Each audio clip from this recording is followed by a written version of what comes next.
అటు Dhurandhar box office బద్దలు కొడతా ఉంటే ఇటు సడన్ గా Sunny Deol the border 2 teaser వచ్చింది. ఎందుకు రిలీజ్ చేసిండ్రో అర్థం కాలేదు నాకు. మన తెలుగు వాళ్ళకి ఎవరికైనా సన్నీ డియోల్ గురించి తెలియకపోతే మాత్రం మన టాలీవుడ్ లో బాలయ్య ఎట్లానో బాలీవుడ్ లో సన్నీ డియోల్ అట్లా అన్నమాట. No logic only magic. ఆయన సినిమాలు కూడా అన్ని అట్లనే ఉంటాయి. మొన్న వచ్చిన జాట్ అంతే ఉంటది. అండ్ దానికన్నా ముందు వచ్చిన గద్దర్ 2 కి లిటరల్లీ ఫ్యామిలీ రెస్పాన్స్ మాత్రం ఘోరంగా అంటే ఘోరంగా వచ్చింది. ఎందుకంటే గద్దర్ 1 చాలా చాలా బాగుంటది. అది బార్డర్ 1 కూడా బాగుంటది. బార్డర్ 1 యాక్చువల్లీ 1997 లో వచ్చింది.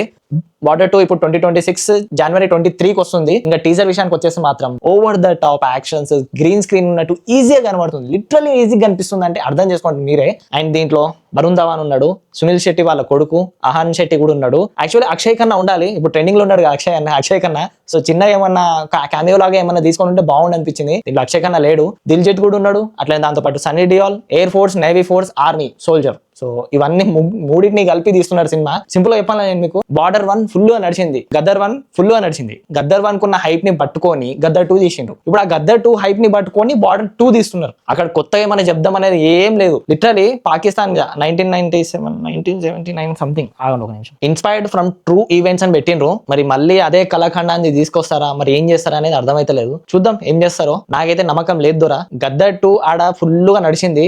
మేబీ దాన్ని పట్టుకొని ఇది కూడా నడుస్తుంది అని చెప్పి చిన్న డౌట్ నాకు. నేనైతే చెప్పలేను, ట్రైలర్ వచ్చిన తర్వాత మాట్లాడుకుందాం. ఆ గ్రీన్ స్క్రీన్ షాట్స్ కానీ ఒక షాట్ మస్తు నచ్చింది. సన్నీ డియోల్ అది గుంతలకి వెళ్ళి ఉరుక్కుంటూ వస్తాడు, ఇంకా ట్యాంకర్ ఉంటది. ఆ షాట్ మాత్రం మస్తు నచ్చింది నాకు. అది తప్ప వేరే ఏ షాట్ నచ్చలేదు. వరుణ్ ధవన్ షాట్ నచ్చలేదు. దిల్జిత్ అయితే మొత్తం గ్రీన్ స్క్రీన్ ఉన్నట్టు ఈజీ కనబడుతుంది. ఆ జెట్ ది ఇంకా వార్ షిప్స్ ది మంచిగా ఉంది. గ్రాఫిక్స్ మాత్రం మంచిగా ఉంది. చూడాలి, ట్రైలర్ వచ్చిన తర్వాత మాట్లాడుకుందాం. ఇంకా సినిమా వచ్చిన తర్వాత అయితే మన దగ్గర అయితే ఫస్ట్ ఉంటుంది. హిందీ సినిమాలకి అయితే పక్కా రివ్యూ ఇస్తాను నేను. So yeah, that's the review on border 2 teaser. Signing off from movie talk. జై హింద్.